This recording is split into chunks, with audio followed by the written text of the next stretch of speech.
कोई बचपन की ऐसी आपको जो ईद जो अभी तक आपको याद हो? कोई ऐसी ईद नहीं होती थी जो झगड़े के बगैर गुजरी हो। अच्छा।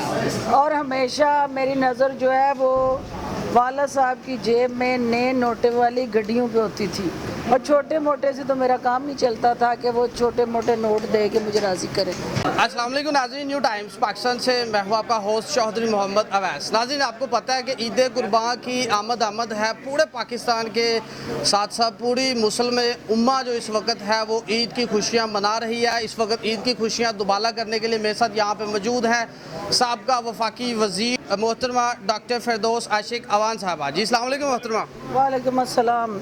पहली बात तो यह है कि आमद अब रुखसती में चली गई है, क्योंकि आमद तो अब आज तीसरा दिन है, आखिरी दिन हम ईद मिलन के तौर पे मना रहे हैं। तो जितने सुनने वाले हैं, देखने वाले हैं, इधर मौजूद हैं, उन सबको दिल की अथाह गहराइयों से ईद मुबारक कहना चाहती हूँ।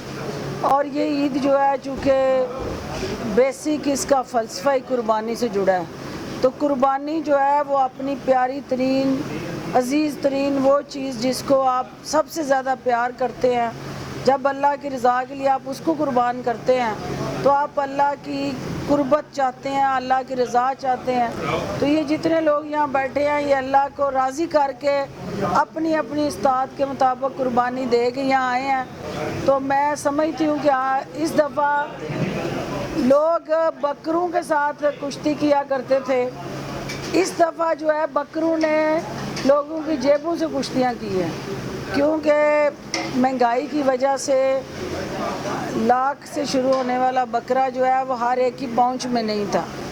और जो बड़ी कुर्बानी है उसका, क्योंकि जो जानवर हमारे सिंध या साउथ पंजाब से आते हैं वो बदकिस्मती से एक जल्दी बीमारी का शिकार रहे, जिसकी वजह से बड़ा जानवर जो है वो उस तरह से मार्केट में पसीराई ना कर सका। तो छोटे जानवर को ज़िबा कर के ये लोग सारे आज मौजूद हैं।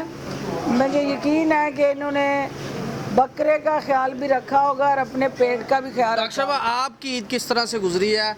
कितनी ईदी दी है आपने बच्चों को? किस तरह का माहौल था आपका इस ईद?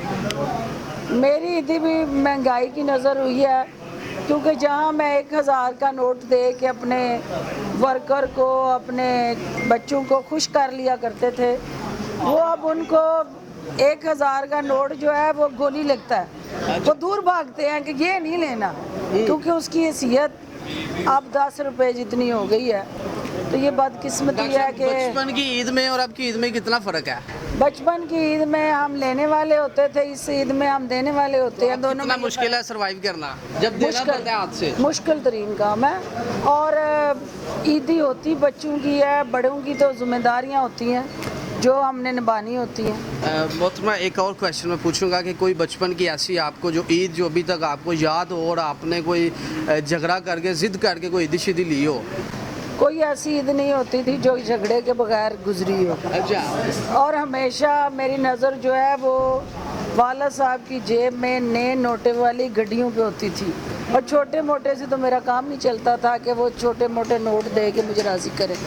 तो इसलिए, लेकिन वो जितने भी मेरे पास ईदी आती थी आगे मैंने बांट देनी होती थी, मेरे पास एट दी एंड जो है वो -0 होता था। उस वक्त जब बच्चा छोटा होता है तो वो काफ़ी एक्साइटेड होता है और वो वेट कर रहा होता है कि 2 माह पहले ही कि ईदी कलेक्ट करनी है, ये करना है, वो करना है। तो आपके अंदर भी इस तरह के आंसर मौजूद थे क्योंकि आप भी बच्चे थे उस वक्त? ज़ाहिर है ईदी तो एक प्यार मोहब्बत का नाम है, रिश्तों की जो आपकी चाहत होती है उसका इजहार और इकरार होता है उस ईदी में। तो हम लोग वो खुशकिस्मत बच्चे थे जिनके प्यार करने वाले चचा, फूफियाँ, खालाएँ, इर्द गिर्द के अजीज़ो कारब, तो मुँह मांगी हम ईदी लिया करते थे। आज के बच्चे तो इतने शरीफ बच्चे हैं कि हम उनको पैसे दे रहे होते हैं और वो कह रहे नहीं रहने दे। अच्छा। तो हमें चूँकि पता होता था कि ये ईदी जो है वो ओनरशिप है, हमें ईदी उससे मांगी जाती थी जिससे कोई रिश्ता हो। सबसे ज़्यादा ईदी किससे मिलती थी? माँ की तरफ से मिलती थी या अब्बा की तरफ से मिलती थी? मेरे मामू की तरफ से मिलती थी। दोनों की तरफ से नहीं थी मिलती? वो जो होती थी, ज़ाहिर है मामू की निस्बत जो है वो ज़्यादा भारी भरकम ईदी होती थी। और वाला साहब वालदा तो ज़ाहिर है वो तो देते रहते हैं, लेकिन जो फॉरेन एड आती थी ननिहाल की तरफ से वो ज़्यादा भारी होती थी। डॉक्टर साहब सिर्फ आखिर पे, आप एक पॉलिटिकल वर्कर है, सिर्फ हल्का सा कमेंट चाहिए आपका, क्या कुर्बानी की ईद जो वो गुजर गई है, क्या सियासी कुर्बानी भी होने जा रही है मुल्क में? हाँ देखिए, 17 तारीख का जो इलेक्शन है वो पाकिस्तान की सियासत के जो डायनामिक्स है उनको सेट करने जा रहा है। या तो हमेशा के लिए पाकिस्तान से डाकू चोरों का ख़ात्मा होने जा रहा है, और अगर ऐसा ना हुआ और कब्ज़ा ग्रुप मुसल्लत रहा तो फिर दमादम मस्त कलंदर होने जा रहा है। जी बहुत शुक्रिया। जी नाज़रीन, ये हैं डॉक्टर फिरदौस हाशिम गवान साहबा, साहब वफाकी वज़ीर। वो आपसे गुफ्तगू कर रही थी। उनका ये कहना है कि उनको जो भारी भड़कम ईदी मिलती थी वो आज भी उनको याद है कि उनके मामू की तरफ से मिलती थी, और कोई ईद उनकी ऐसी नहीं थी गुजरी जिसमें वो झगड़ा करके ईदी नहीं थी कलेक्ट करती। तो आजकल वो कह रही हैं कि महंगाई की जद में उनकी ये ईदी चली गई है, जब अपने पास से देना पड़ता है तो मुश्किल से बंदा सर्वाइव करता है। इसी के साथ ही अपने मेज़बान चौधरी मोहम्मद अवैस को न्यू टाइम्स पाकिस्तान की स्क्रीन से इजाज़त दीजिए। अल्लाह हाफिज़।